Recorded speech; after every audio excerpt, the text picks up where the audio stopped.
Hey, welcome back to No Hype Beer Reviews. Unless it's your first time, then welcome. Please consider subscribing. If you do, hit the notification bell, get all the updates. Really excited for today's video, as I always am. Today's beer is courtesy of Mike. Thank you so much, Mike. I really appreciate it. And if you're not watching this in order, I'm doing a theme week where all the beers I'm having this week have fruit added. And this one is no exception. So, again, depending on who's telling me, this is either pronounced Deth or Deth by Cherries. It's an Imperial Stout aged with cherries. It's part of Revolution's Deep Wood series.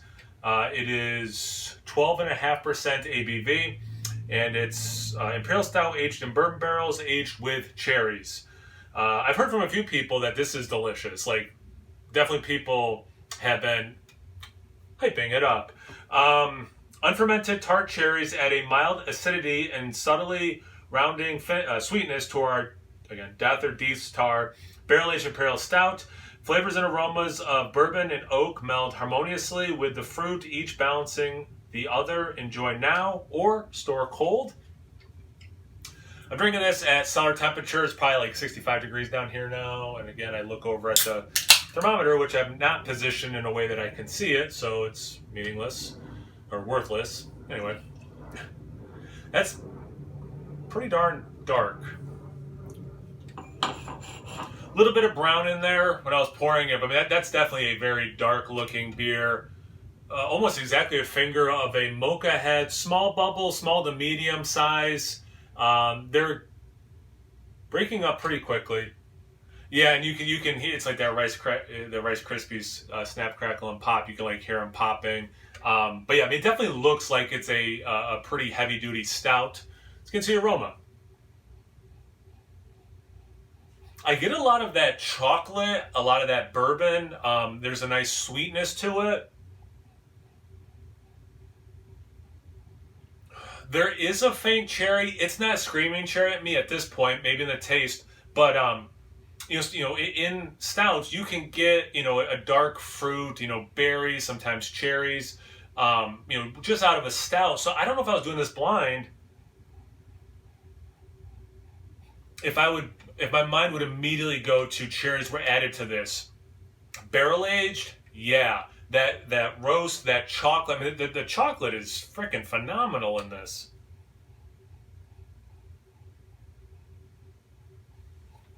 You get other things that like a stout kicks out, some of that barrel aging kicks out, but I mean, for me, the star of this aroma is just how beautifully chocolate it is.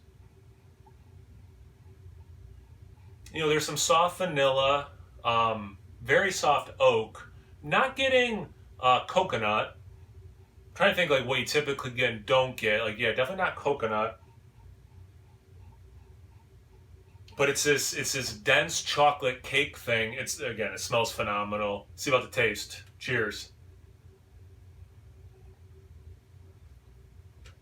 That cherry, that cherry on the tongue, that is phenomenal. Wow. I think I'm at my quota for saying phenomenal. It's interesting with that aroma, how much I mentioned chocolate and then the cherry that's in this. It's not quite cordial cherry, at least to me yet, but you do have that cherry, and it is. You talk about an adjunct that works with a beer. That's this. It's not overpowering it to me. Wow. I thought maybe since I had some, that maybe I'd get a little bit more cherry in the aroma. I'm just still getting that beautiful, chocolate thing.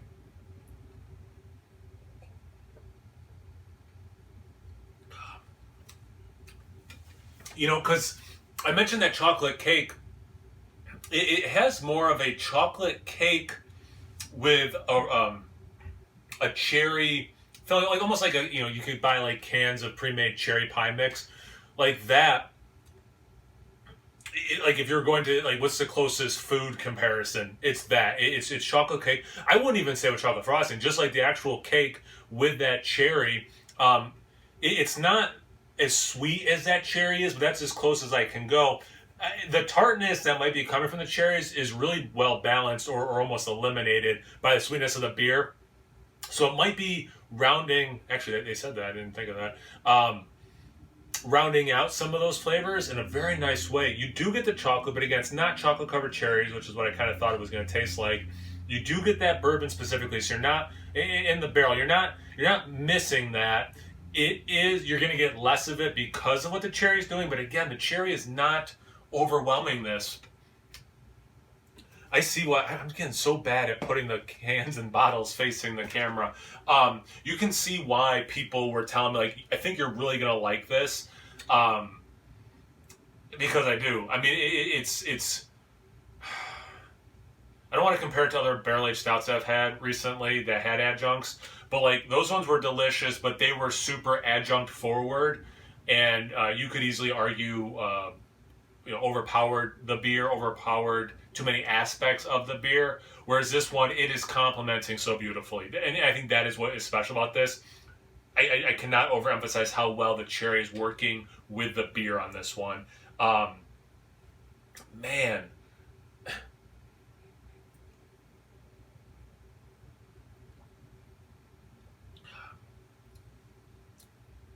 It doesn't get medicinal with a cherry because that can definitely go sideways, and you can have it taste like cherry cough syrup. It's not that.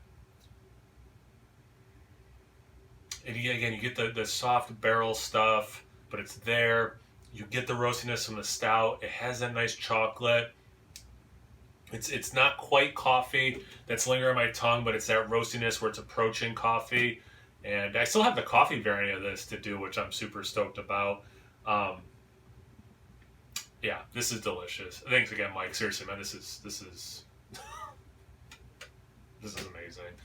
Thank you guys for watching. I really appreciate it. It's another love fest versus a beer review. But I thank you guys for watching. I really appreciate it. Have you had this beer before? Have you had other beers with cherry? Cherry good addition or bad addition to stouts? Anything, everything related. Comment section below. Let's get a conversation going. Check me out on Instagram and on Taps. No Hype Beer Reviews in both of those places. So please like, comment, subscribe, and most importantly, imbibe. Cheers, everyone.